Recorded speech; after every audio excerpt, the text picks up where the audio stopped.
Bismillahirrahmanirrahim. Assalamualaikum warahmatullahi wabarakatuh. Saya Konita Asma Hanifa, MN 10 akan menjelaskan materi BDS 2 mengenai oral biologi 1. Yang pertama ada dental tissue, ada enamel edentin.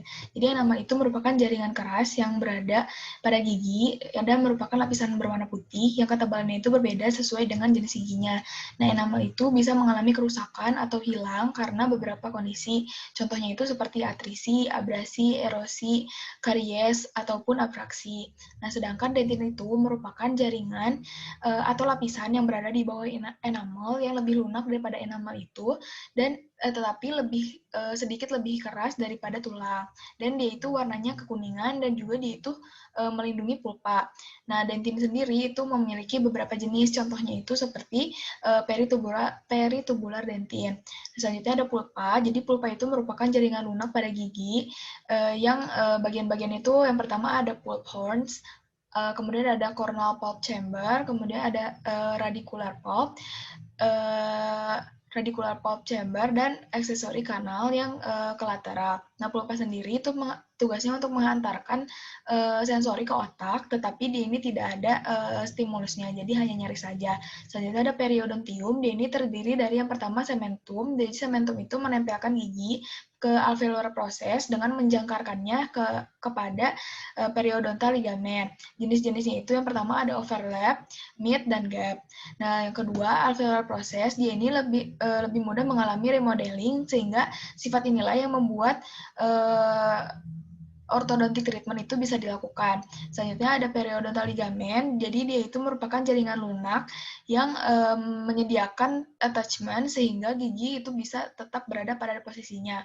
Selanjutnya ada gingiva atau gusi, jadi dia itu merupakan jaringan lunak yang menyelimuti gigi dari cervix dan alveolar process. Nah, bagian-bagian itu yang pertama ada attached gingiva, jadi dia itu merupakan gingiva yang menempel pada alveolar process dengan erat. Nah, ini mungkin saja mengalami pigmentasi melanin sehingga pada beberapa pasien ditemukan bagian ini itu agak menggelap warnanya. Nah, kemudian ada marginal gingiva, dia ini melingkari gigi pada bagian margin dan membentuk seperti kerah. Nah, di antara attached gingiva dan alveolar mucosa itu ada yang membatasinya yaitu mucogingival junction. Selanjutnya dental anomalies.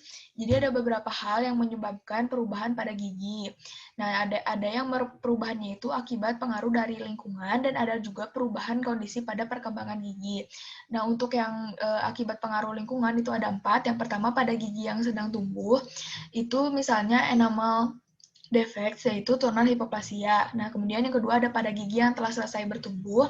Contohnya itu seperti atrisi, abrasi, erosi, dan lain-lain. Kemudian yang ketiga itu adanya perubahan warna pada gigi. Contohnya itu seperti amalgam discoloration. Kemudian yang keempat itu ada gangguan lokal pada erupsi. Contohnya itu seperti delayed eruption, impaksi, dan ankylosis.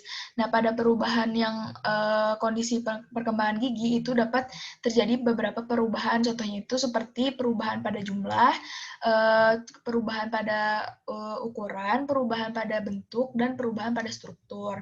Selanjutnya tooth development, jadi pada gigi permanen itu yang pertama kali erupsi itu merupakan gigi molar 1, baik di maxillary atau mandibular pada usia 6-7 tahun dan dia itu bersamaan dengan lepasnya gigi primer.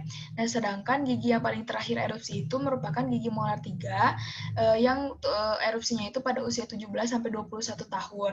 Nah, rata-rata seseorang itu akan mendapatkan full set gigi kecuali gigi molar 3 itu pada usia 15-16 tahun. Nah, kemudian barulah ketika gigi molar 3-nya tumbuh erupsi semua itu baru akan mendapatkan full set 32 gigi permanen pada usia 25 tahun. Nah, adapun odontogenesis gigi primer itu dimulai pada saat masa embrionik, yaitu kira-kira di usia 5-7 bulan intrauterin. Nah, gigi primer itu terdiri dari 5 gigi selain yang tidak ada itu gigi premolar. Nah, gigi premolar itu akan muncul atau mulai erupsi itu di gigi permanen. Nah, dan dia itu menggantikan posisi gigi molar pada gigi primer. Nah, gigi primer yang pertama erupsi itu adalah gigi insisif 1 di usia 6-10 bulan. Nah, rata-rata seorang anak itu akan mendapatkan full set gigi sebanyak 20 gigi primer itu ketika menginjak usia 3 tahun. Sekian dari saya, mohon maaf jika ada kesalahan. Wassalamualaikum warahmatullahi wabarakatuh.